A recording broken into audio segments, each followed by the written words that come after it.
Ich bin ein Berliner. I have a dream.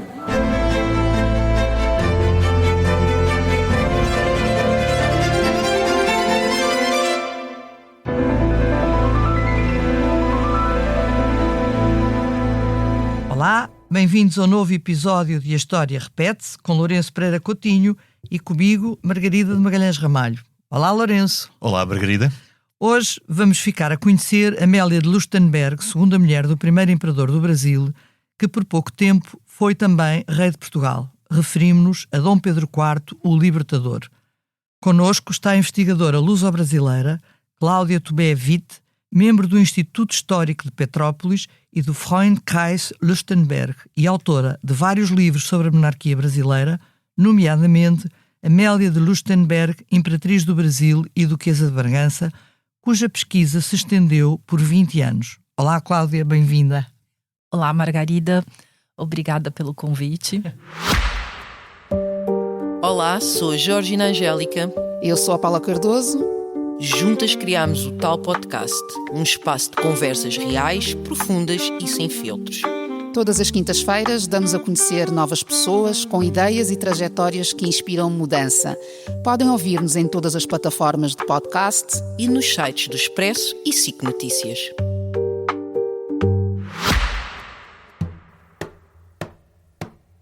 Amélia de Luxemburgo nasceu em Milão em 1812. Seu pai, Eugênio de Beauharnais, era filho do primeiro casamento da Imperatriz Josefina e seria adotado como sua irmã pelo padrasto Napoleão Bonaparte. Eugênio, que viria a ser vice-rei de Itália e príncipe de Veneza, nunca renegaria Napoleão. Com a queda deste, perderia títulos e ficaria numa posição de grande fragilidade. Temendo outras retaliações, fugiria com a família através dos Alpes ainda nevados para a corte do sogro, Maximiliano I da Baviera, onde passariam a viver. O perigo napoleónico também se fizera sentir em Portugal, levando em 1807 a corte a partir para o Brasil, onde permaneceu até 1821. No ano seguinte, Dom Pedro, o príncipe herdeiro da coroa portuguesa que ficara no Brasil, encabeçava a independência da antiga colónia, tornando-se no seu primeiro imperador. Em 1826, morria em Lisboa Dom João VI.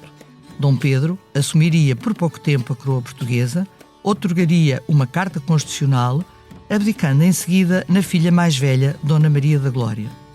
Viúvo nesse mesmo ano, procuraria na Europa uma nova esposa. Não seria uma tarefa fácil. A sua fama de intempestivo e mulherengo, aliada ao desconhecimento deste reino exótico e longínquo, assustaria a maior parte das princesas europeias que recusariam o convite. Apenas Amélia de Luxemburgo o aceitaria, numa tentativa de restituir prestígio à sua família. No barco que ele levaria em 1829 para o Brasil, seguia também o seu irmão Augusto e a enteada, a rainha Dona Maria II. Esta viera no ano anterior para a Europa para se casar com o tio, o infante Dom Miguel, e assumir o trono de Portugal. Ao se saber, durante a viagem, que Dom Miguel se fizera aclamar rei, o rumo do navio foi alterado e, em vez de seguirem para Viena, aportaria a Inglaterra. O novo casal imperial deteria a coroa por pouco tempo. Um ano e meio depois da chegada de Amélia, as tensões crescentes entre os chamados Partido Brasileiro e Português obrigaria Dom Pedro, para salvar a monarquia, a abdicar no seu filho de 5 anos e partir para o exílio, assumindo apenas o título de Duque de Bragança. A imperatriz deposta, agora grávida da princesa Maria Amélia, regressava à Europa com o marido e com a rainha de Portugal. Apostado em devolver o trono à filha, Dom Pedro juntaria à sua volta os exilados políticos e apoios financeiros, iniciando em 1832 o movimento libertador que terminaria com a vitória liberal e a reposição de Dona Maria II no trono. A rainha e a imperatriz, que tinham permanecido primeiro em Paris e depois em Londres, entrariam em Lisboa no final de julho de 1833, ainda antes do término da Guerra Civil. O reconhecimento por parte da França e da Inglaterra da legitimidade da jovem soberana ajudaria à derrota de Dom Miguel, assinada no Tratado de Evermonte, e à sua partida para o exílio. Dom Pedro ainda assumiria por pouco tempo a regência do reino, dada a minoridade da rainha. Muito debilitado pelos anos da guerra e, porventura, pelo tratamento então utilizado para a sua epilepsia, acabaria por morrer nesse outono de 1834. Viúva aos 22 anos e com uma filha acabada de nascer, a Duquesa de Bragança permaneceria em Lisboa. Mesmo que o quisesse, não poderia abandonar o país por a sua filha ser herdeira presuntiva do trono, enquanto a meia-irmã não tivesse descendentes. Dona Amélia, que tudo fez para manter viva a memória do marido e dos seus ideais, não esqueceria, porém, os enteados que tinham ficado no Brasil, nem a Duquesa de Goiás, filha ilegítima do marido que se encontrava a estudar em França. De todos, seria, mesmo que por correspondência, a mãe carinhosa que dava conselhos, que enviava livros, que relembrava o pai falecido e que mais tarde ajudaria a casar bem. Por vontade de Dom Pedro, Dona Maria II casaria pouco depois com Augusto de Luxemburgo, irmão de Amélia. 2 meses após a sua chegada, Augusto, ainda sem consumar o matrimónio, morria com difteria. Para a irmã que o adorava e que acabava de perder o marido, era um rude golpe. A teia de intrigas da corte portuguesa, visando impedir a influência da ex-imperatriz sobre a rainha, levaria Amélia a abandonar com a filha o Palácio das Necessidades e alugar uma casa. Logo que lhe foi permitido, visitaria também a família, regressando, no entanto, sempre a Lisboa. Durante uma das suas estadas na Baviera, a filha, que muito se interessava por física e astronomia, conseguiria a proeza de ser a primeira mulher a ter autorização de prestar provas no gabinete de física da Universidade de Munique, das quais sairia com louvor. O seu futuro, que parecia promissor, também não seria longo, e em 1853 morreria aos 21 anos de tuberculose no Funchal, quando estava prestes a casar. A mãe viveria ainda mais 20 anos.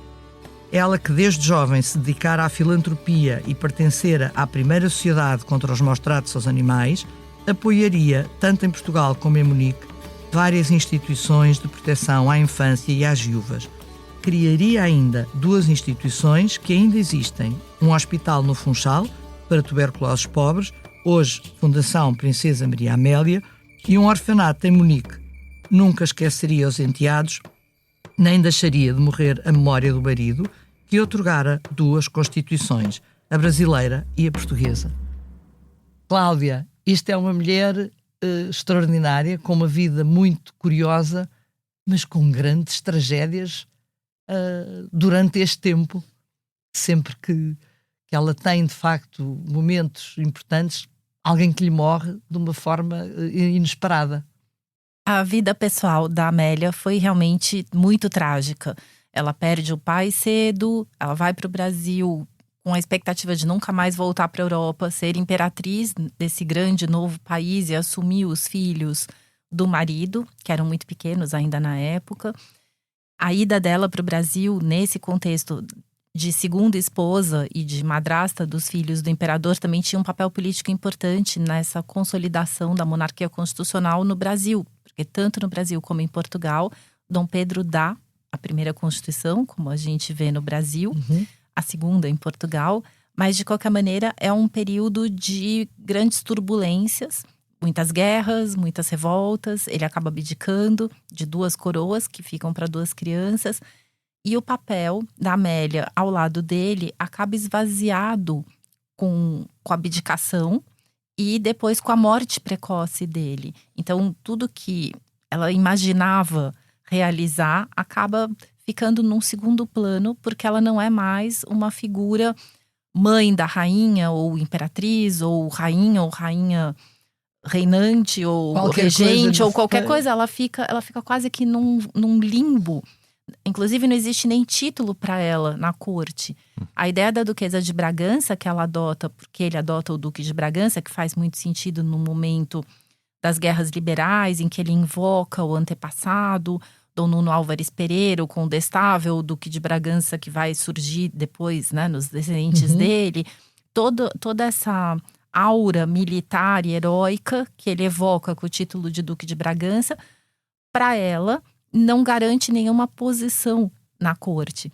Ela não é mãe da rainha, ela é madrasta. É a primeira vez que a gente tem uma figura que não tem um papel específico. E aí criam, então, a ideia da viúva do libertador, que que era para ela ter algum estatuto na corte, até para definir como era a hierarquia. Todas essas questões que eram tão importantes na época. São muito mais importantes e que nós não temos a noção. E essa ideia de limbo é uma ideia que vem de trás no caso dela, porque da sua família, sendo uma família principesca, Luxemburgo, não eram de uma família real. E exatamente o facto de também descender de Napoleão Bonaparte por adoção que foi feita dos filhos da Imperatriz Josefina, coloca também ali numa espécie de limbo. E um primeiro momento em que ela de facto tem coragem é de aceitar este casamento com o Imperador Dom Pedro do Brasil, porque, exatamente como referiu, era um segundo casamento.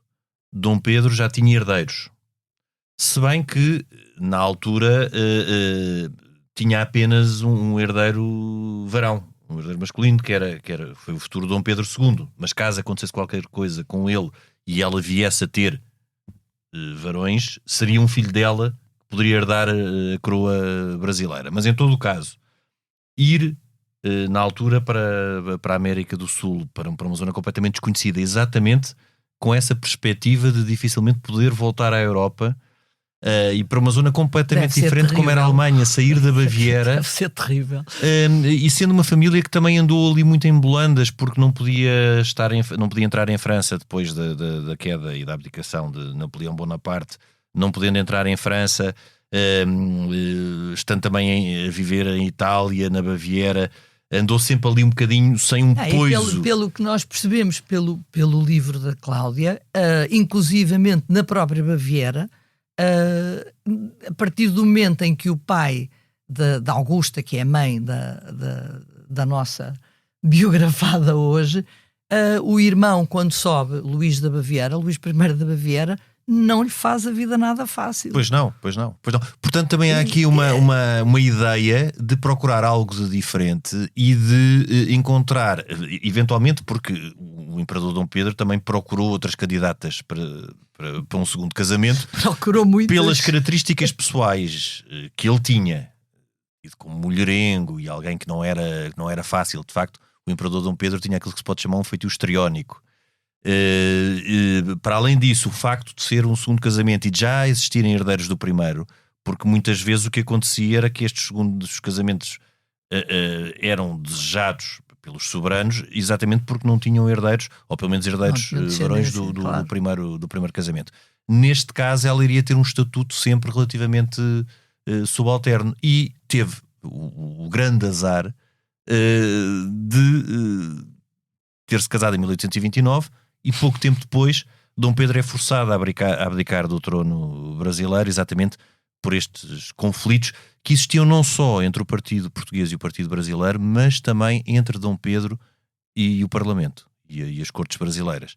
Porque Dom Pedro, apesar de ter passado à história como se dizia, o imortal da dor, o liberal, Dom Pedro também não era assim tão liberal como isso. Aliás, e só para fechar esta nota de enquadramento, os tais ses da história, que depois também acaba por referir no seu livro, se Dom Pedro não tivesse acabado por morrer tão cedo, com 36 anos, em 1834, em setembro de 1834, obviamente que se tal não tivesse acontecido, a história seria diferente, mas na altura, em Portugal, eram muitos também os que não queriam que Dom Pedro se mantivesse no fundo como tutor e regente, porque a filha, tendo 15 anos, Dona Maria II, era Dom Pedro que, apesar de ter abdicado e sendo já Duque de Bragança, mas que iria governar pelo menos durante 3 anos. E havia um partido que, sobretudo um partido da linha vintista, portanto de um liberalismo mais progressista, que era bastante desfavorável e combatia Passos Manuel, claro, e outras figuras, de que Dom Pedro se mantivesse na regência. Portanto, ela acaba por se casar com alguém que também abdica de 2 tronos, o que é algo inédito, quase inédito, e que acaba nesse limbo tomando para si o título de Duque de Bragança, e ficando aqui numa posição que poderia até ser algo desconfortável caso a vida dele se estivesse prolongado, haveria, por certo, muitos conflitos entre uma ala esquerda do liberalismo e Dom Pedro. Aliás, conflitos já se tinham manifestado durante a Guerra Civil e até no período anterior. Portanto, daí de facto, podemos já talvez destacar uma primeira característica em Dona Amélia, é que foi uma pessoa corajosa em tomar este passo e esta decisão de ir para o Brasil nestas condições. Sem dúvida. Foi uma coragem em vários sentidos, porque era um país tão distante, tão desconhecido, que quando a mãe dela procura alguém para que ela consiga aprender português, não tem ninguém que fale português, conseguem no máximo alguém que falava espanhol. Era um desconhecimento tão grande que a única pessoa que pode trazer alguma informação é o von Martius. Ou seja, um grande cientista que tinha estado no Brasil e que podia contar alguma coisa sobre o país do qual ela seria imperatriz. E ele passa, inclusive, a dar palestras no palácio antes da viagem, para que pelo menos ela tivesse uma ideia da geografia, dos costumes, do que era esse país tão desconhecido. Esse é um ponto. O outro ponto, a fama dele como esposo era péssima. E a gente sabe que isso era divulgado na imprensa na época.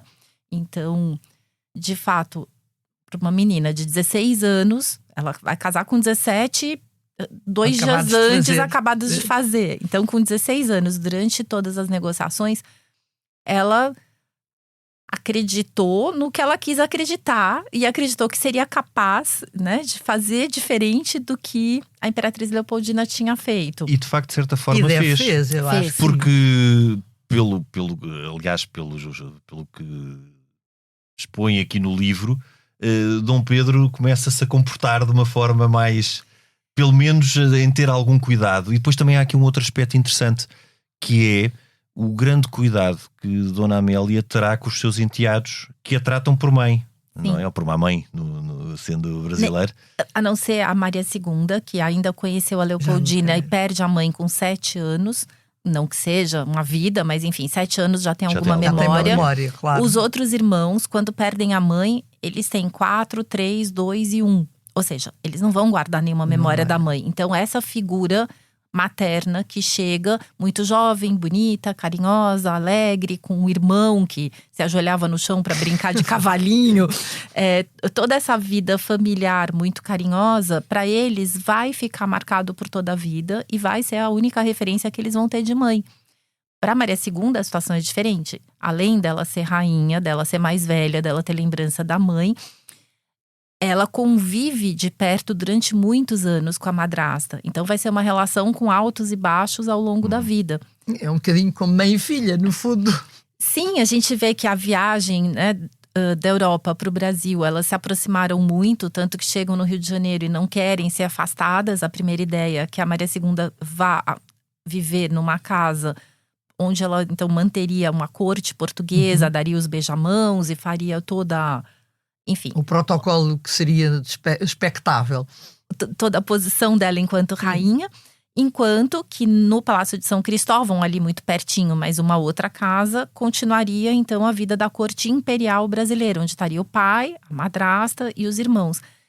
E ela não quer, ela pede para ficar junto com a madrasta, com os irmãos e com o pai, mas ela pede para continuar perto deles. Mas ela se refere especificamente a estar perto da mamã.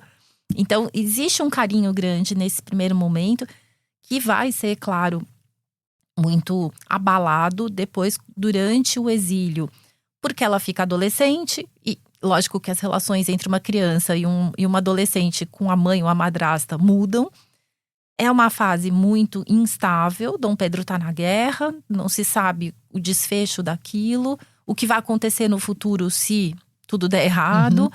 O dinheiro está todo investido no financiamento da guerra, então elas também têm que viver de uma forma mais contida, o que também não é fácil.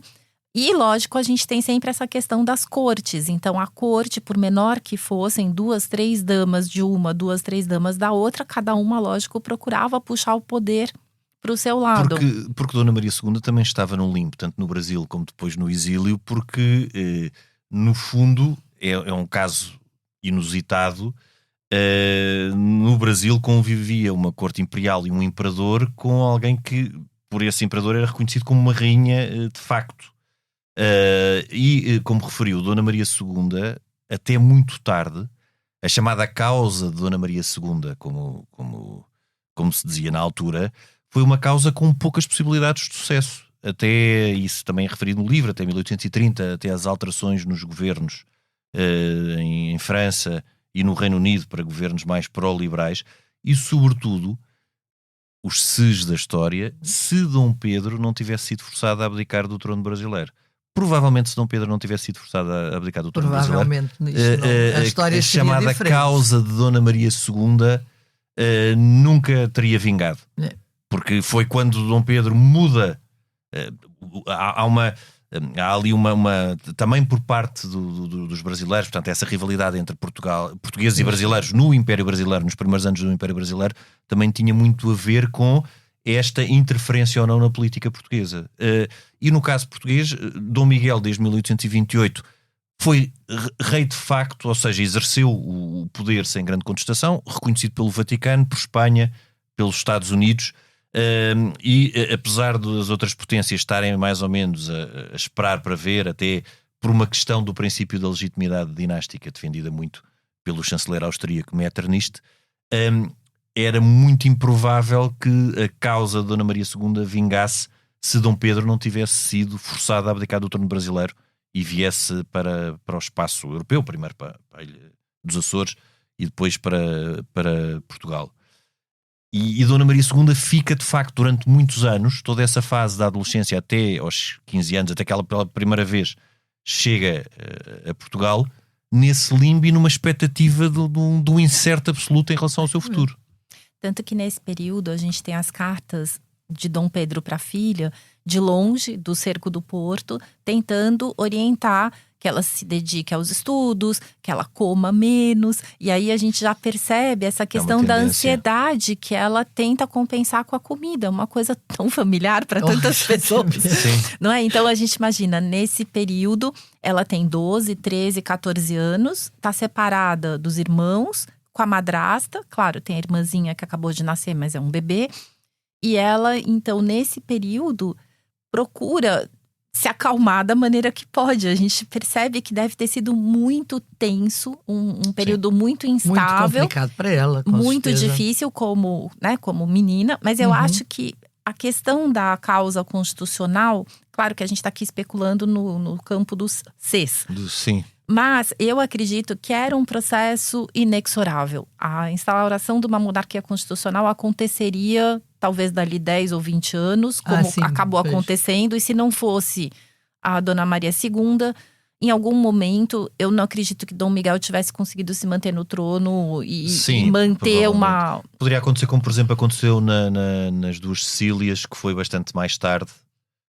E depois até enquadrado no processo de unificação italiana, mas sim, muito provavelmente não seria fácil manter um regime sem Constituição por muito mais tempo. Mas a República poderia ter vindo antes, era uma possibilidade. A gente já teve uma revolução no Porto em 1820, uma tentativa de instaurar uma carta bem mais progressista. Esse movimento podia ter desembocado num movimento republicano mais precoce.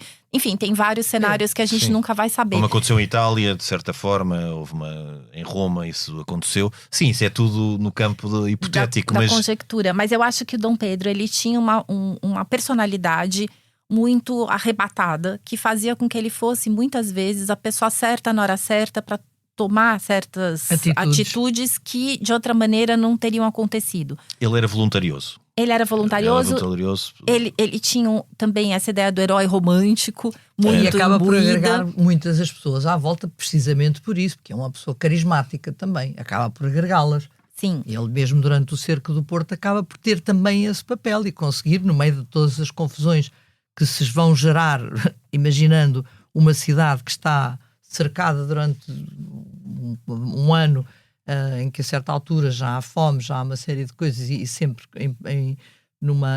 sem saber como é que aquilo ia acabar. Se ele fosse uma personalidade mais frágil, se calhar entregavam-se. Opa, facilmente. Eu Sim, também esteve rodeado de ótimos de generais Também muito teve. melhores do que Claro. do campo miguelista. Mas sim, ele tinha de facto uma personalidade voluntariosa e que era para estes momentos muito mais difícil para momentos de Administrar. normalidade política em que ele tivesse que se relacionar com o Parlamento, com os governos. Isso aí ele não encaixava da mesma forma. Aliás, muito curiosamente, como Dona Maria II. Dona Maria II foi muito voluntariosa, Parecia ao pai. determinada, Completamente. como se dizia na altura, tinha ânimo varonil, era muitas vezes repetido, a rainha tem ânimo varonil, e também foi para esses momentos, e tinha muito mais dificuldade depois em momentos de relação com o Parlamento ou com os governos. Aliás, ela praticamente não teve tempos de normalidade durante o seu governo, já foram os anos finais, depois da regeneração de 51 a 53. Mas é interessante que depois da causa de Dona Maria II ter vingado, a partir de 1834, acontece tudo muito rapidamente. Dom Pedro morre em setembro, os liberais, a Convenção de Évora-Monte é de maio de 34 e Dom Pedro morre em setembro, portanto é muito pouco tempo depois. Dona Maria é proclamada maior e vai escolher como noivo, por influência de Dona Amélia E do pai, que tinha deixado isso expresso, o próprio irmão de Dona Amélia, mais uma vez chegando aqui aos SES. E ela não se importa, porque ela tinha-o conhecido no Brasil durante os 6 meses que ele está no Brasil, e portanto, de alguma forma, ela aceita de bom grado. Não só aceita, como tem um relato de que ela estava louca para por se ele. casar. Exatamente. Também não queria entrar nessa parte, mas o que é um facto é que bom, digamos que a Dona Maria II teve a sorte de casar com 2 homens de quem ela vai gostar muito. Isso é extraordinário, é uma sorte. Ou teve essa capacidade de gostar das pessoas com quem se casou, não é? E teve sorte porque podiam ser. Porque no caso de Dom Fernando, ela por simplesmente não o conhecia de lado nenhum e foi um muito a ele. Uma boa ligação. Eu acho que isso é uma colocação muito interessante, porque quanto que ela realmente gostou ou ela quis gostar e fez com que aquilo acontecesse e desse certo, porque ela queria muito uma família unida, harmônica, diferente, né, do que ela tinha vivido na infância. E era mais fácil aceitar uma pessoa que se conhece, que é jovem e que se conhece, com quem já se privou, do que aceitar alguém de que não sabe absolutamente nada. Sim. Que essa é depois. Mas eu acho que também ela sabia que não tinha hipótese, porque no momento em que o Augusto morre, ele morre 28 de março, ela faz aniversário exatamente uma semana depois, no dia 4 de abril, e já chega o pedido para que ela comece, então, a procurar um novo marido. E a resposta dela para o Duque de Palmela, contundente, de que não faz nem uma semana, vai ficar até feio perante as outras cortes se nós começarmos agora essa negociação. Mas a verdade é que passam algumas semanas e, de fato, eles começam a procurar, porque a questão era urgente. Se ela não tivesse descendentes, a questão ali era muito grave. Era muito grave. A gente tinha só a princesa Maria Amélia, que era pequenininha, tinha nem 3 anos, para que aquilo então... E com um problema muito grande de regência, de quem seria o regente, porque as hipóteses que se colocavam, muitas irmãs, tanto do imperador Dom Pedro como de Dom Miguel, tinham ficado do lado de Dom Miguel. Existiria eventualmente duas cá que poderiam ter esse papel. Portanto, era um problema grave de regência por um longo período.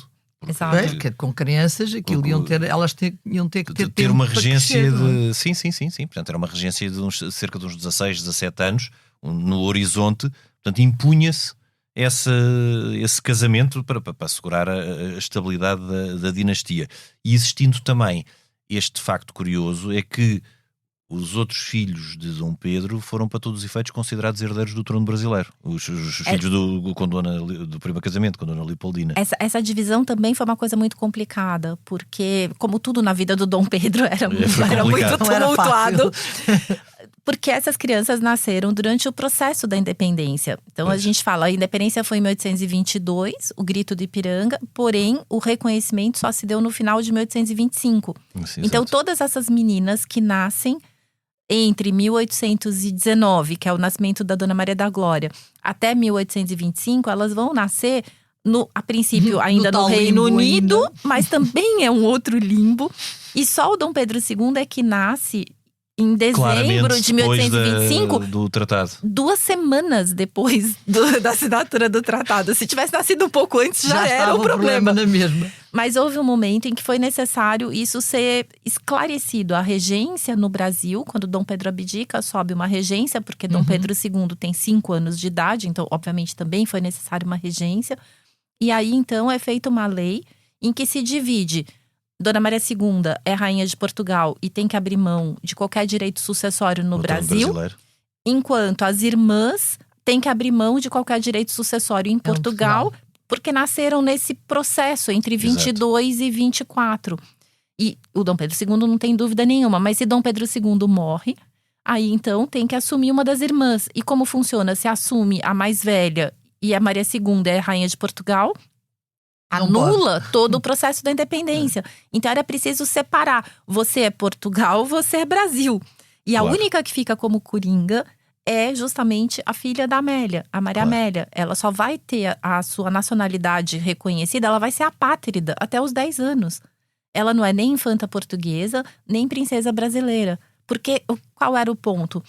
Se Dona Maria II morresse no parto, junto com o primeiro bebê, O que poderia que era absolutamente comum. Naquela época era perfeitamente comum. Se isso acontecesse, existia a possibilidade de se declarar Maria Amélia como infanta e sucessora da irmã, se fosse do interesse, claro, né, do governo naquele momento, ou não.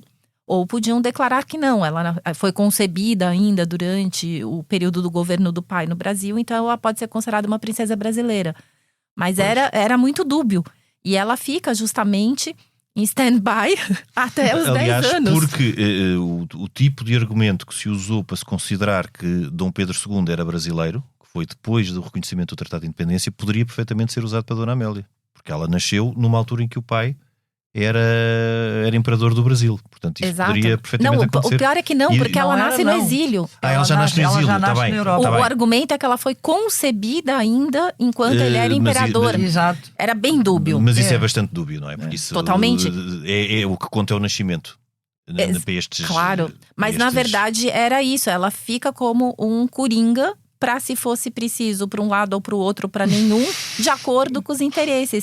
Em todo o caso, mesmo para Portugal, bom, isso entrar já em questões sucessórias depois torna-se um bocadinho árido, mas em todo o caso, para Portugal, que reconhece a independência do Brasil só em 1825, as infantas que nascem entre 22 e 25 são, para todos os efeitos, infantas portuguesas, porque Dom Pedro ainda não tinha abdicado dos seus direitos ao trono de Portugal. Mas aí também é dúbio porque é considerar se Dom Pedro mantinha ou não os direitos. Enfim, é uma questão. Tudo na vida dele é sempre uma complexa. questão muito complexa. Não há a menor dúvida que é tudo uma. E no meio disso tudo, a gente vai ter essa nossa figura, a Amélia, navegando nessas águas muito turbulentas, com altos e baixos na relação dela com a enteada, que se torna de fato rainha. A partir do momento que ela se casa com Dom Fernando, tem todos os filhos, a sucessão fica garantida, ela passa a ter uma liberdade muito maior, que é o que permite que ela vá para a Alemanha e consiga que a filha estude, se forme, consiga esse diploma universitário, que é uma coisa incrível. Ela consegue, então, começar a tomar decisões mais independentes, o que é muito interessante, porque a única possibilidade de uma mulher nesse período poder ser tão independente era o fato dela se manter viúva. Nós temos grandes viúvas na história de Portugal, não é? Marcas ainda com há pouco viúvas. tempo a Ferreirinha, falámos da Ferreirinha.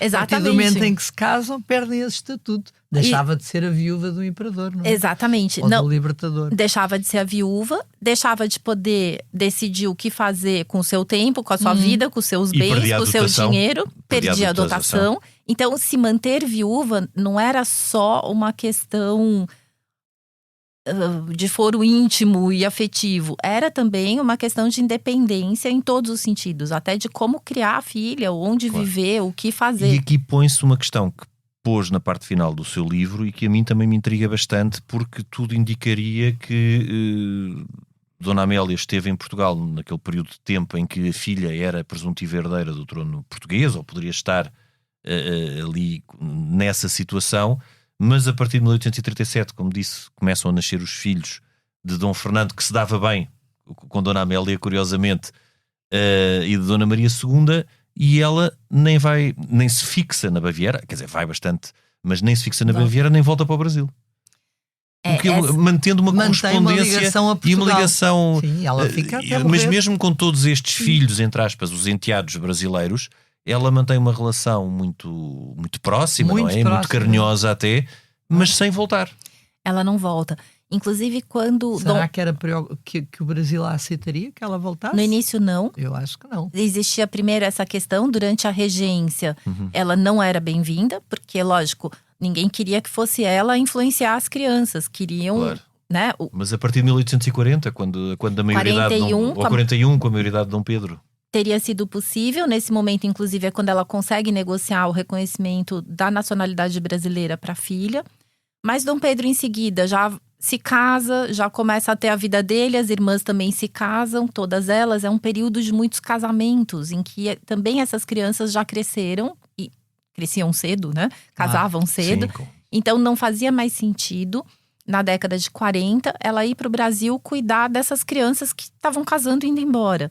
E o Dom Pedro II também em seguida se casa, muito jovem, como sempre, e passa até a vida dele. E é quando ela, então, começa a se dedicar mais à educação da filha e passa a fazer as viagens para a Baviera. O que muda é quando a filha morre em 1853. E aí vem um vazio imenso, em que o Dom Pedro generosamente a convida para ir para o Brasil assumir a educação das filhas dele, que nesse momento ainda são pequenas.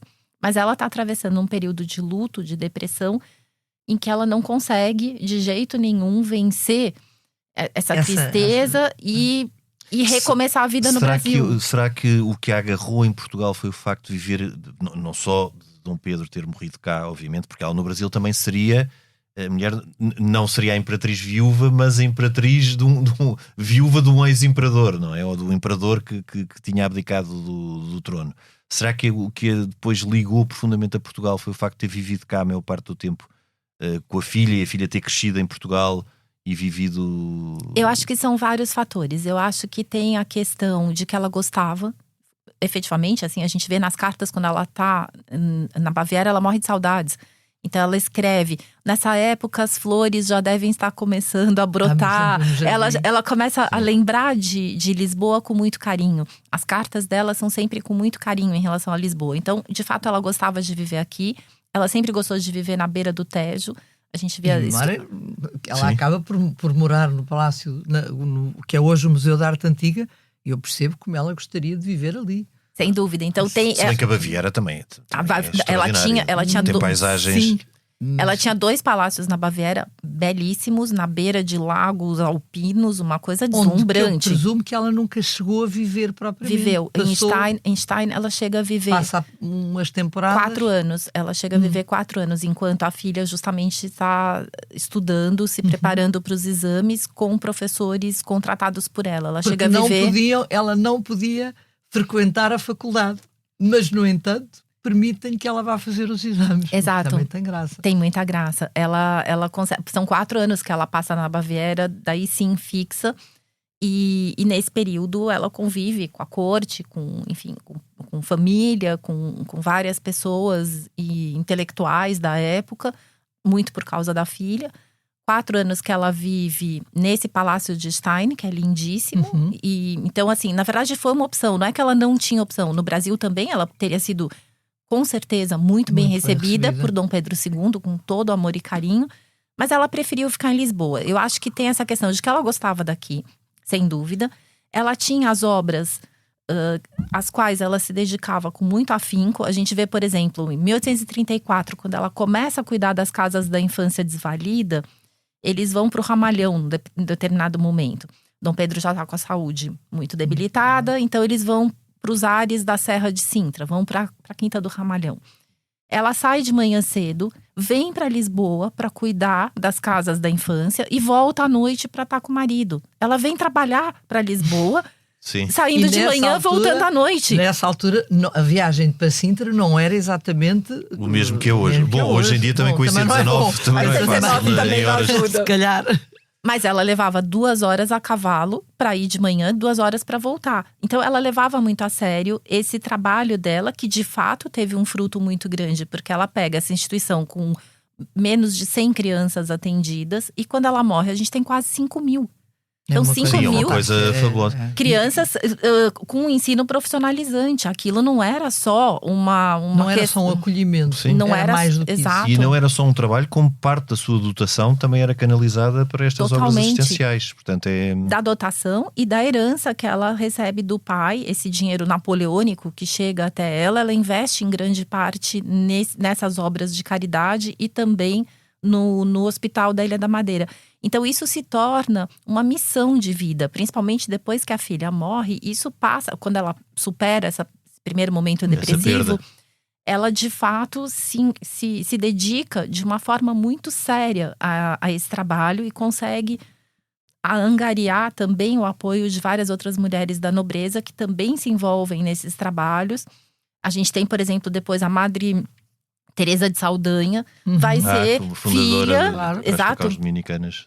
Filha de uma grande amiga dela que foi seu braço direito durante todo esse período. Então a gente vê que é uma tradição entre mulheres. Depois a gente vai ter a terceira duquesa de Palmela. A gente vai ter toda uma tradição de mulheres da aristocracia, mas que começa com ela nesse momento, sem ser rainha. Ela não está fazendo o papel de rainha, de imperatriz. Ela está fazendo isso como duquesa de Bragança.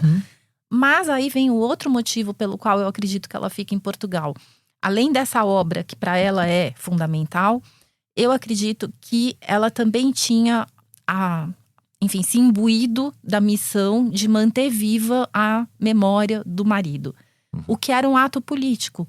Nós estamos falando desse período muito conturbado ainda de uma consolidação de uma monarquia constitucional. E aí a ideia de lembrar que houve um libertador que morreu, mártir cristão, que morreu em prol da liberdade. Em prol da liberdade, e não deixar que isso se esqueça.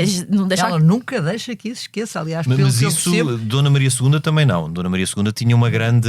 Agora, os tempos os tempos são diferentes. E os tempos eram muito conturbados. E em toda esta altura, década de 40, por exemplo, até à morte de sua filha, ela, mantendo-se afastada da corte, não é? Porque Dona Maria II...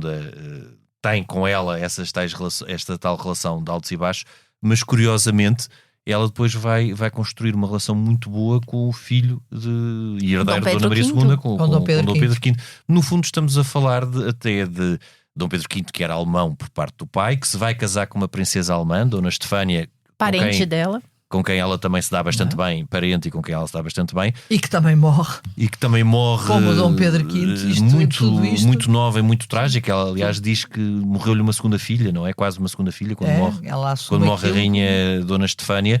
Mas há em Portugal uma corte, pelo menos com estas afinidades com Dom Pedro V e com Dona Estefânia, muito germânica até na sua forma... no seu feitio e nos seus hábitos e na sua forma de agir. Dom Pedro V também era muito pouco meridional na sua forma de estar e de encarar o seu papel de rei.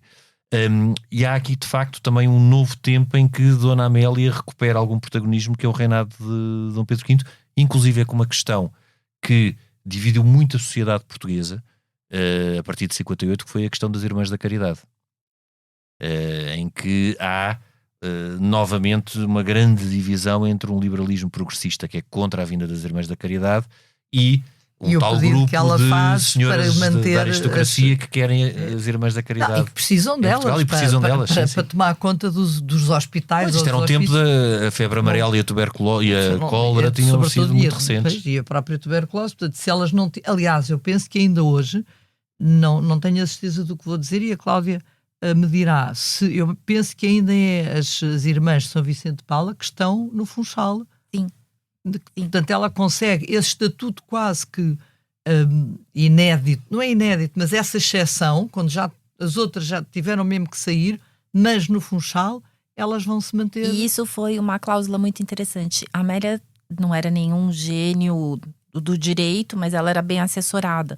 Então, tanto dentro da corte dela, como na Baviera, havia advogados e financistas que cuidavam dos investimentos da família. Isso é um estudo bem recente. E a gente percebe que provavelmente ela teve uma orientação, um aconselhamento que fez uma diferença imensa. Porque o que é discutido?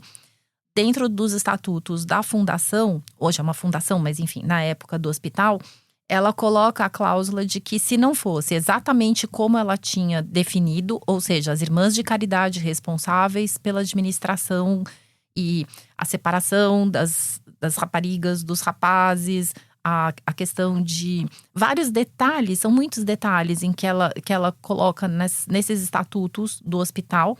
Se qualquer uma daquelas cláusulas não fosse respeitada, então a instituição seria fechada e todo o dinheiro e todo o capital aplicado para sua manutenção reverteria para sua família na Suécia. Ou seja, para o governo, tirar as irmãs de caridade dali ou mexer naquela instituição significaria desmantelar uma estrutura que atendia a população, seria uma medida muito impopular, e o dinheiro ia embora para a Suécia. Então não valia a pena. Não valia a pena. Que, aliás, assumem, por testamento que ela deixa, a rainha da Suécia, ainda hoje, tanto quanto eu sei, ou os reis da Suécia, ainda subsidiam a fundação. Sim. A fundação não é só mantida pela Casa Real Sueca, mas também. E de fato ela amarra isso de uma forma tão inteligente, tão astuta, que não vale a pena mexer, porque se mexer perde. E com isso ela consegue atravessar todos os períodos. A gente tem a queda da monarquia, né? A vinda da república, ninguém mexe com aquilo. 25 de abril, ninguém mexe. Até hoje, os estatutos continuam exatamente como ela definiu. Ainda bem.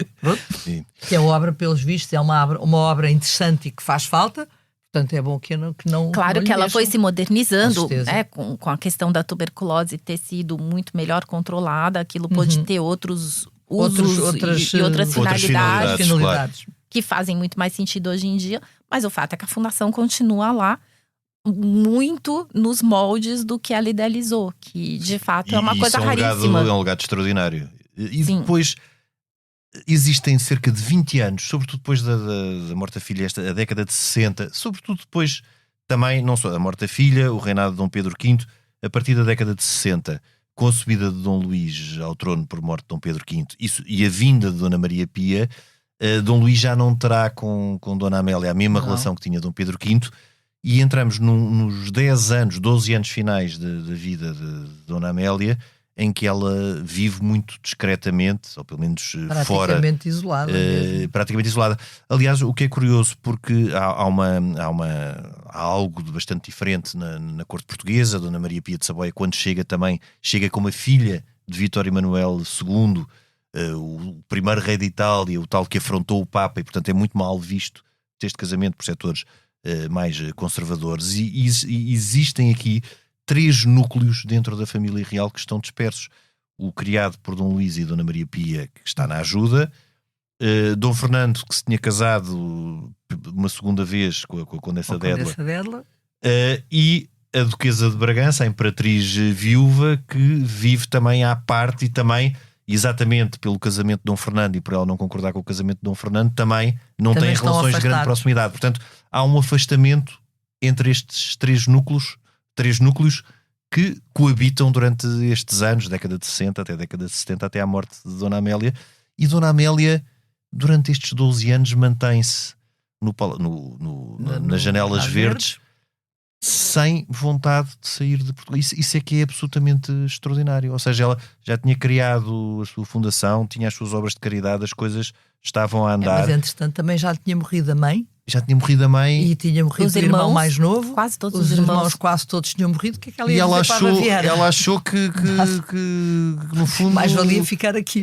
Sim, a casa dela era Lisboa. Sim. E isso é extraordinário nestes 12 anos, sobretudo 1861 e 1873. E mesmo nos bastidores, ela continua cuidando dessa obra, dessa questão da infância desvalida, através da dama dela principal, que é a Caroline de Stengel, que é uma mulher extraordinária, que vai fazer as coisas amando dela. E através da Marquesa do Rio Maior, que também vai ser uma grande amiga. Uma grande amiga e uma ajuda. Exato, desculpa, a Marquesa não, a Condessa. A Condessa do Rio Maior, que vai ser uma grande ajuda. E ela vai ter toda uma rede de outras mulheres nobres que continuam a obra. Então, mesmo por trás, ela está financiando, né? Ali continua sendo a fonte de onde sai uma grande parte do financiamento das obras. E por fidelidade, por lealdade a ela, essas outras pessoas continuam também se expondo mais, porque ela de fato não quer mais aparecer. No momento em que Dom Luís expulsa as irmãs de caridade contra o que ela queria, absolutamente. Foi logo no início do reinado. E eu morro de pena do Dom Luís, imagina. Ele perde o irmão, os três irmãos, vira rei, é obrigado a casar, despencam todos os problemas do reino em cima dele. Ele estava ali tentando se livrar dos problemas. Então, essas irmãs de caridade já faz anos que vem sendo uma questão. Resolve isso, sinto muito, né? Ele não tinha de fato essa relação com Dona Amélia. E essa questão das Irmãs da Caridade, muito mais tarde, em carta para o rei Oscar da Suécia, que era grande amigo dele, Dom Luís, e com quem ele se correspondia bastante, ele diz que foi a questão mais importante do reinado dele, foi ele ter conseguido solucionar a questão das Irmãs da Caridade, porque é uma questão que vai muito para além do que nos possa parecer, no fundo, tem a ver com uma fratura dentro da chamada família liberal, entre mais progressistas e mais conservadores, que poderia ter ali criado uma grande tensão no regime. E é interessante porque o Dom Pedro V, quando escreve pro príncipe Albert, contando o que está acontecendo, ele fala que é, na verdade, quase absurdo que por causa de 10, 20 freiras se fizesse uma questão tão absurda. Claro, porque a questão ia muito para além disso, exatamente. Porque, na verdade, aquilo que estava reabrindo era uma ferida entre os liberais e os miguelistas e a questão de contestação até do poder do rei, que não se fazia diretamente, fazia-se indiretamente por via da questão das Irmãs da Caridade. Portanto, a questão das Irmãs da Caridade era um pretexto. Era um pretexto e tinha ali muito que se lhe dissesse. Cláudia, estamos a chegar ao fim do nosso episódio. Como definiria, de facto, Dona Amélia é uma figura que passa muito discretamente pela história do nosso século XIX, praticamente não se fala. Em Portugal praticamente não se fala dela. Em lugar nenhum. Mesmo no Brasil também não. Só por isso foi importante ter resgatado do esquecimento da história esta personagem. Como é que a definiria assim em breves palavras, o que foi esta vida, uma vida que andou à procura de uma casa, de um porto seguro, e que acabou por ter este legado tão importante no campo assistencial, e uma vida marcada também, pessoalmente, por grandes tragédias pessoais, grandes perdas, e que não teve também continuidade, porque a sua filha morre sem lhe dar continuidade, sem descendência. Estava para casar, mas já não deu tempo. E, inclusive, é só aqui um pormenor. Pelos vistos até estava para casar com Maximiliano, ou pelo menos a sua grande paixão, Maximiliano de Habsburgo, que se tivesse acontecido, muito provavelmente, mais uma vez os SES da história, ela teria ido parar ao México, porque Maximiliano foi imperador do México, onde foi fuzilado depois. Nós já fizemos um episódio também aqui em tempos sobre esta figura Maximiliano do México, portanto teria tido uma vida também bastante atribulada. Eu acho que ela é uma personagem com um interesse muito grande por todos os períodos que ela atravessa. Então a gente pega desde a Europa napoleônica até a segunda metade do século XIX. Então ela atravessa vários reinados, sempre muito próxima ao poder, embora por muito pouco tempo diretamente no poder. Mas ela consegue, de alguma forma, fazer aquilo no que ela acredita. Seja manter a memória do marido viva, seja permitir que a filha estude aquilo que ela sonhava, seja fazer uma obra que realmente impacta na vida de tantas pessoas. Ela consegue, mesmo com todas as dificuldades, todas as perdas, fazer com que aquelas coisas nas quais ela acredita aconteçam. Mesmo com todas as perdas e todas as interrupções, ela segue linearmente aquilo que para ela é importante.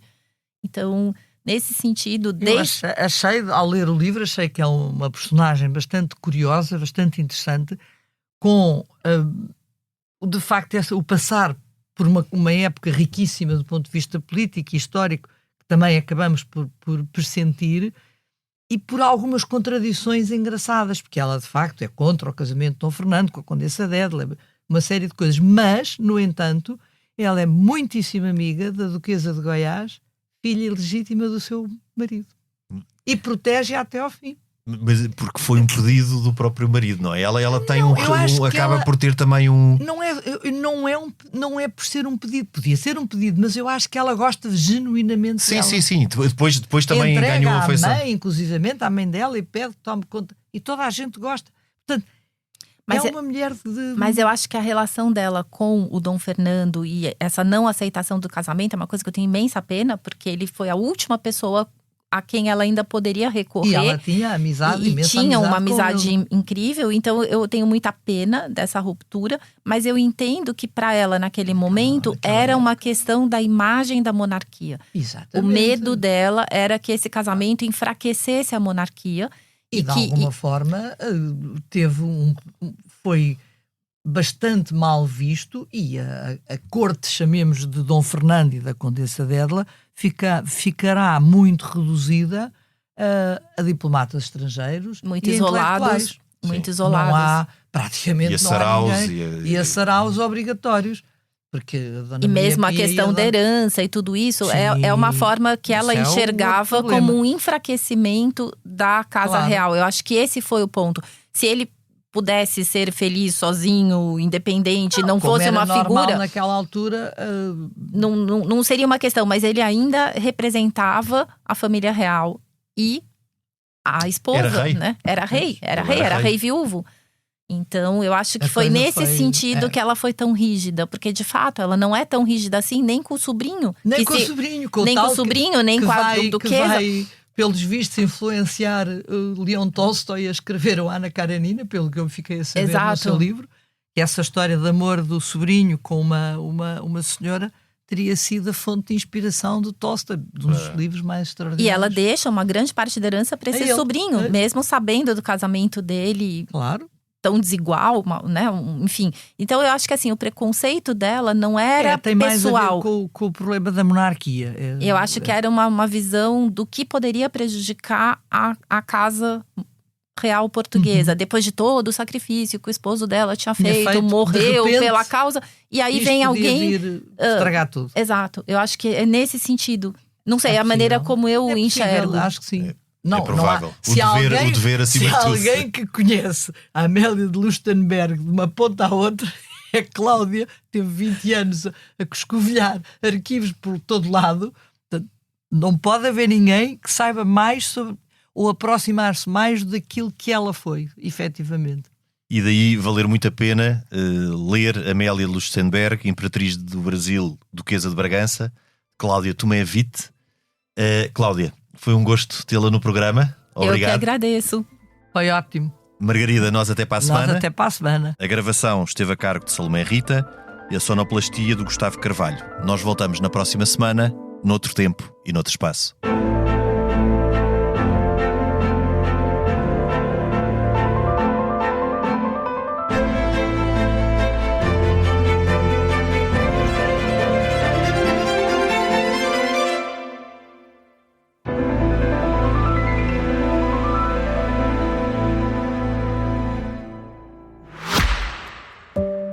Olá, sou a Georgina Angélica. Eu sou a Paula Cardoso. Juntas criámos o Tal Podcast, um espaço de conversas reais, profundas e sem filtros. Todas as quintas-feiras damos a conhecer novas pessoas com ideias e trajetórias que inspiram mudança. Podem ouvir-nos em todas as plataformas de podcast e nos sites do Expresso e SIC Notícias.